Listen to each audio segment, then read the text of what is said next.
In this session, we're going to continue looking at the implications from the event that is recorded in the book of Exodus of Moses' encounter with God at the burning bush, that bush that was burning but was not consumed.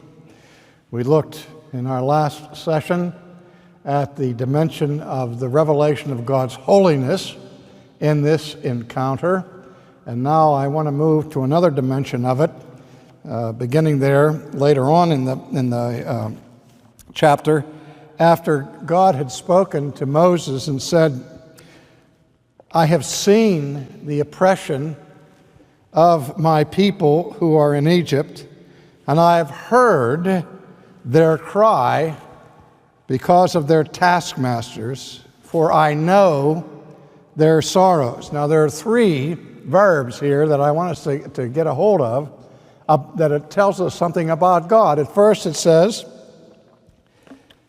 I have surely seen the oppression of my people.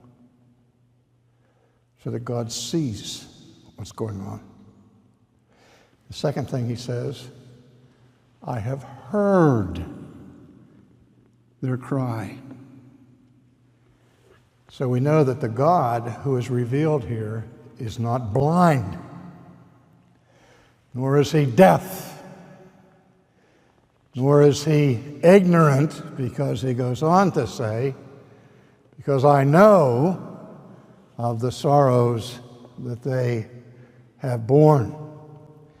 And so then he announces to Moses the purpose of this divine visitation. He said, so I have come down to deliver them from the hand of the Egyptians and to bring them out to the place of milk and honey, and so on. And he said, come now, and I will send you to Pharaoh, that you might bring my people, the children of Israel, out of Egypt. Now, the first thing that Moses says to God in response to this is a question. Moses' question is this: who am I? All of a sudden, Moses apparently doesn't know who he is. He hears this mandate from God. God is telling him to go on this mission in God's behalf and behalf of the people. Moses said, who am I to do this? So the first thing that happened in his encounter with God was he became confused about his own identity. If you've ever read Calvin's Institutes, and if you answer that question by saying no, then I respond to you, shame on you. You're missing one of the most beautiful pieces of literature ever written on the things of God, second only to the Bible in terms of the majesty of this book. You need to read it and reread it. And then when you're done with that, read it again. But Calvin begins the Institutes by saying, we never know who we are until we first know who God is. Again, remember in Isaiah 6, after Isaiah saw God high and holy and lifted up and heard the angelic chorus of the three times holy, what was his response? He pronounced a curse upon himself, saying, woe is me, for I'm a man of unclean lips, and I'm not alone. I dwell in the midst of a people of unclean lips, because for the first time in his life, dear ones, Isaiah found out who God was. And at the same time, for the first time in his life, he found out who Isaiah was. And that's what Calvin is getting at. He said, if we just look at ourselves and then judge ourselves among other people around us and compare ourselves with each other, pretty soon we will have such an inflated view of our own greatness that we will address ourselves as only slightly less than demigods. That is, as long as our gaze is fixed to the earth. But if by chance we would lift our eyes to heaven, we would see the brightness of the sun, into which we cannot gaze directly, for it would destroy us. But as soon as we consider what kind of a being God is, then immediately, as the holy men of old did, we tremble as we are aware of our feet of clay and of our frames of dust. So Moses has this momentary encounter with the holy. And the closer he gets, the more afraid he becomes. And when he hears the voice of God, and the voice of God sends him on a mission, wait a minute. Who am I that I should go on this mission? And so God said, I will certainly be with you. He doesn't really answer Moses' question as to who Moses is. He just said, don't worry about who you are, because I'm going to be with you. And this shall be a sign to you that I have sent you. When you have brought out the people of Egypt, you shall serve God on this mountain. Now we get to the crux of the matter. Moses said to God, indeed, when I come to the children of Israel and say to them, the God of your fathers has sent me to you, and they say to me, what is his name? What shall I say to them? So now you see where Moses is directing his interrogation. He's no longer asking the question, who am I? What's he asking? Who are you?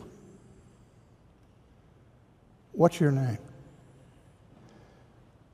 We started Ligonier Ministries about 40 years ago. In the very early days of that ministry, I had somebody come and ask me the question, what are you trying to do? What's your mission? What's the purpose of this ministry that you've put together?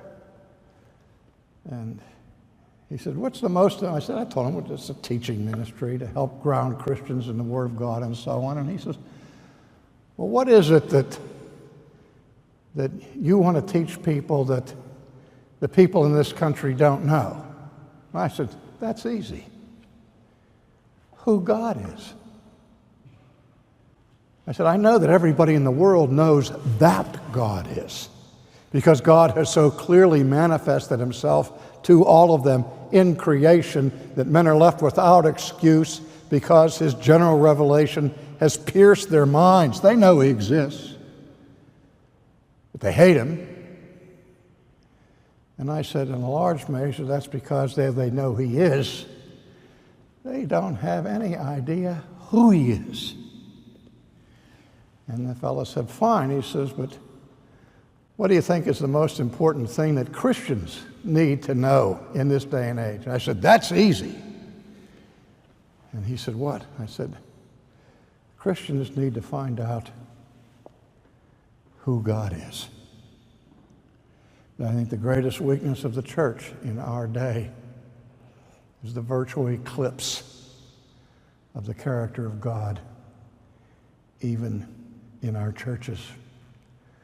Talked to a woman once with her PhD in psychology who was a member of a church on the West Coast, and she was very angry, and she came to me. I said, what's the matter? And she said, I get the feeling, I go to church every Sunday, and I get the feeling that our minister is doing everything he can to conceal from us the character of God, because he knows that if he really opened up the scriptures and proclaimed the character of God as he's portrayed in the Bible, he's afraid that people would leave the church because they're uncomfortable in the presence of the holy. Moses wasn't the first person to hide his face in the presence of God. That started in the Garden of Eden with the flight into the trees by Adam and Eve, who hid themselves out of shame. And so Moses asked a question. Who are you? What's your name? If you even have a name, he'd already revealed himself. I'm the God of your fathers, Abraham, Isaac, and Jacob. Well, I know that, but what's your name? No. Before we explore that question further, I want to relate another incident that I observed on television about 30 years ago. On national television, there was an interview by David Frost of Madalyn Murray O'Hara, the famous atheist, militant atheist. And in this interview, David Frost was fighting for the angels and debating with Madalyn Murray about the existence of God, and she was getting more and more angry and more frustrated, so David Frost decided to settle the debate in the classic American way by having a vote and counting noses. And so he put it to the studio audience. He said, how many of you people out there were about 30 people out there, she said, how many of you believe in some kind of God, some kind of higher power, something greater than yourself? Everybody raised their hand. And I waited for Madalyn Murray's response because I was sure I could predict what she would say. But she fooled me altogether. You know what she said? She said, well, what do you expect from the uneducated masses? These people haven't got out of their intellectual infancy. They are still, brainwashed from the culture and this mythology of God. And she went on this tirade insulting everybody in the studio audience. And that's not what I expected her to do. You know what I thought she would do? I thought she would turn the tables right there on David Frost. I thought she would go to the audience and say, well, let me ask you this. You believe in some kind of higher power. You believe in something greater yourself. Let me ask you this. How many of you believe in Yahweh, the God of the Bible? The God who demands that you have no other gods in front of him. The God who sends men, women, and children to hell forever and condemn people because they don't believe in this mythical Jesus. Because I wonder how the vote would have changed when all of a sudden the question was asked with more clarity. But it's almost an institution in our culture, in our nation, to describe God as a higher power, something greater than ourselves. What's that? The force be with you? Huh? What is this higher power? Gravity? Lightning? Earthquakes? Now, one thing about this nebulous, amorphous, nameless, characterless power is that, first of all, it is impersonal.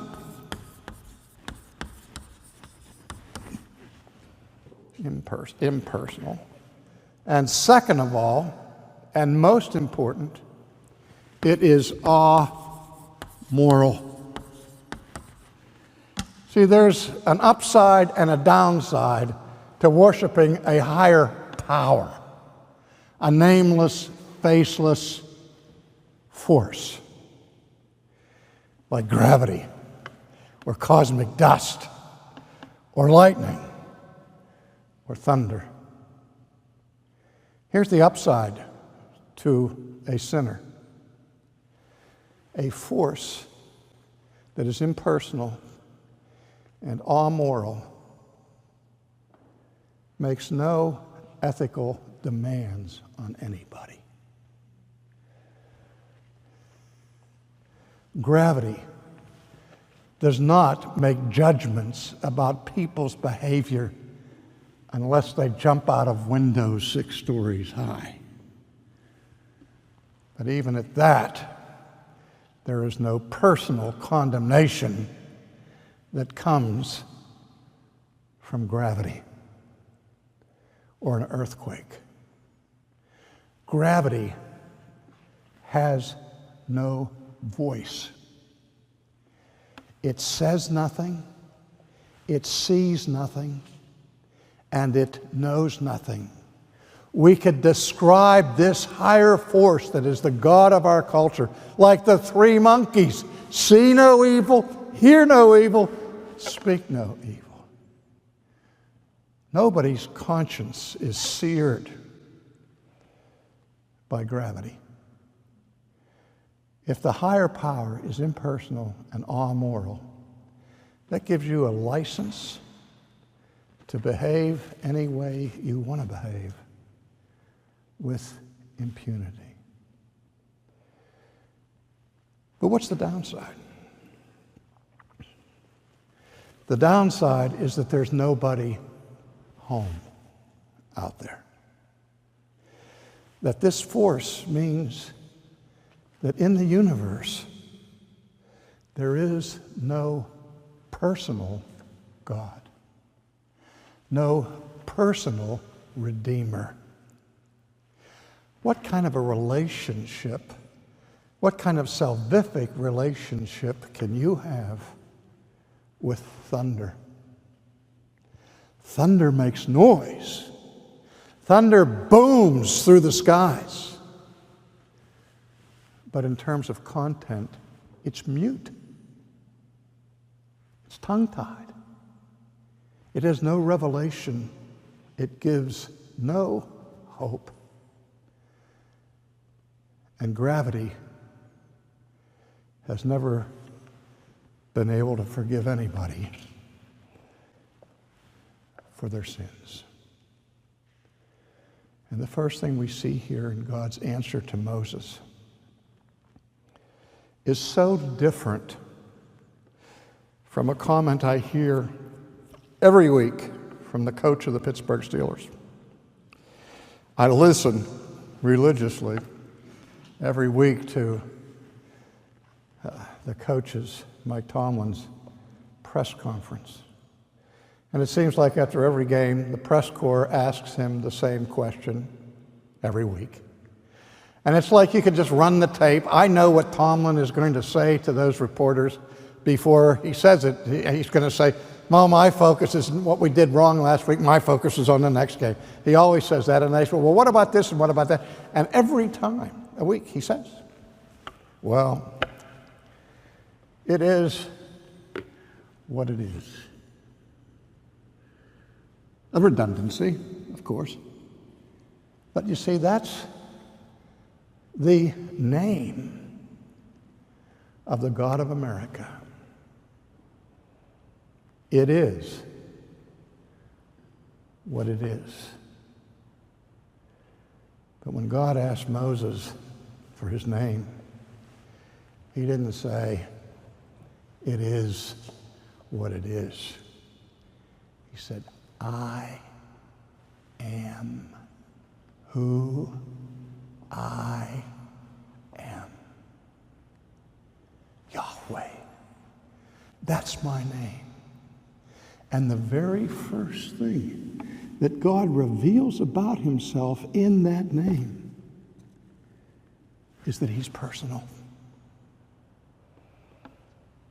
That he can see, he can hear, he can know, he can speak. He can relate to those creatures he made in his own image.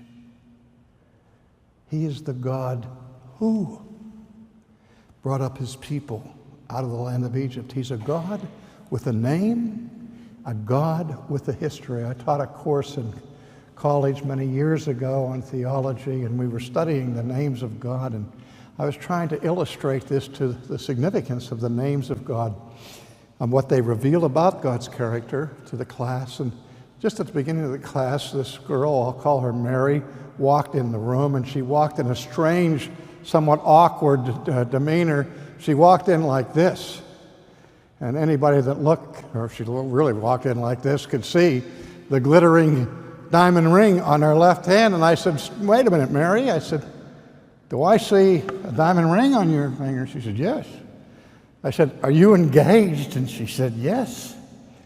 I said, to whom are you engaged? And she pointed to her boyfriend in the back row. His name was John. She said, to John. I said, well, congratulations. Do you mind if I ask you a question? And she said, what's that? I said, when you say you're going to marry him, I assume that you love him. Is that a safe assumption? And she said, yes.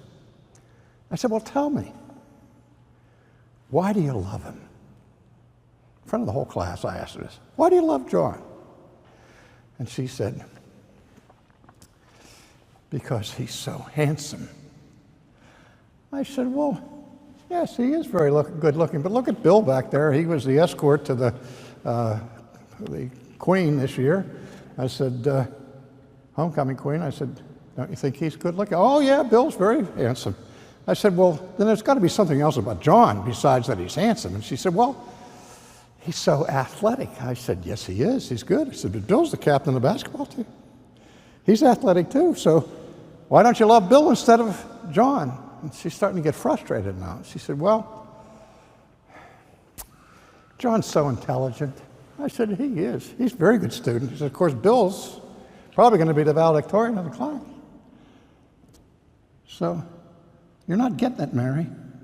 There's got to be something else about John that distinguishes him from Bill in your eyes and in your appreciation, something unique to him that causes you to have this great affection. Now, don't waste the rest of the period. Let's name the child. Let's get on with it. What is it about him that makes you love him so much? And she really got frustrated. She said, well, I love him because he's John. And I said, yeah.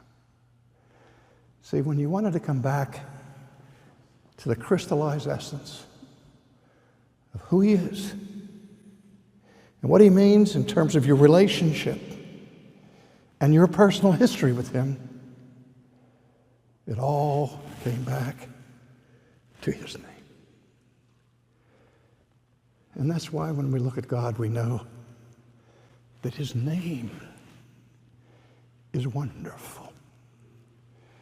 Because in that name, he reveals manifold things about the excellency of his being and the perfections of his character. That's why the saints of old, if they said, tell us everything you know about God, they would finally say, Yahweh, I am who I am. Now, God willing, in our next time together, we're going to try to go a little bit more deeply into the significance of that name, I am who I am, what it means about God, and what it means for us.